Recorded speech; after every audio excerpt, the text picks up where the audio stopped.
Compton's Pictured Encyclopedia, Volume 10.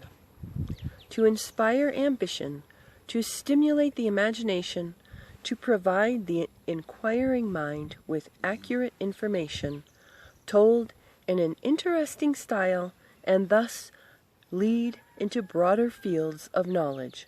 Such is the purpose of this work. Published by F.E. Compton and Company, Chicago. Copyright 1922. Imperial and international copyright secured. All rights reserved for all countries. Translation into foreign languages, including the Scandinavian, specifically reserved.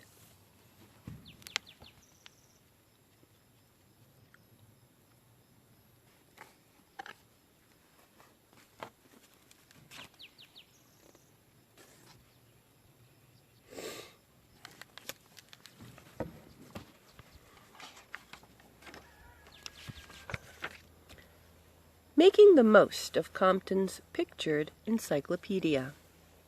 An encyclopedia prepared, as this one has been, with a new vision and a new purpose, is capable of serving in many wildly different and many unexpected ways.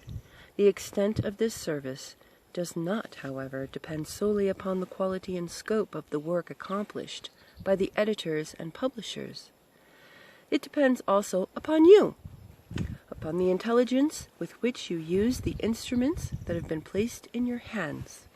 It will be profitable, therefore, to examine briefly the nature of these instruments and to determine how they may be made to yield the maximum service.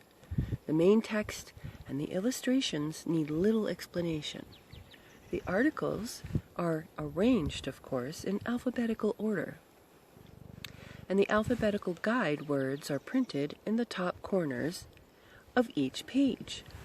The longest and most important articles begin in nearly every case with special headings extending across both columns. These headings are designed to catch the eye and to set forth at a glance the spirit and significance of the subject. The illustrations will always be found directly associated with the articles they illustrate. Too much emphasis cannot be placed upon the importance of reading closely the text which accompanies and explains the pictures. This text, with a few necessary exceptions, does additional information of the utmost value, does not repeat information already given in the article. The chief distinguishing features of Compton's Pictured Encyclopedia is, in fact, that its articles are written in a style so vivid and interesting that they may be enjoyed as you would enjoy the stories of a magazine, in keeping with the purpose to make the encyclopedia a library of good reading as well as a work of reference. Lists of the most important articles will be found at the beginning of each volume under the title Here and There. Make use of those lists when you pick up the volumes for casual reading. They will help you to select the fact story suited to your inclination of the moment. As you thumb through the pages of the main index, the main text, you will notice that there are comparatively few of the so-called definition articles, such articles as undertake in 4 or 5 lines to define subjects considered relatively unimportant.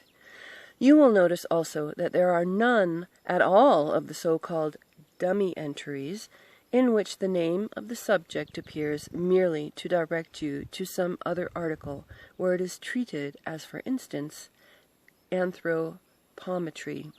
See anthropology. These devices, so common in older works of reference, not only consumed an enormous amount of space, but proved unsatisfactory to the reader. The definition articles rarely contained an adequate amount of information, and what they did have usually had to be repeated elsewhere in connection with some larger related subject. Thus, a subject like combustion would be briefly defined under that name, then necessarily referred to again under fire. The dummy entries, on the other hand, contributed absolutely no information and resulted in annoyance and loss of time to the student or reader.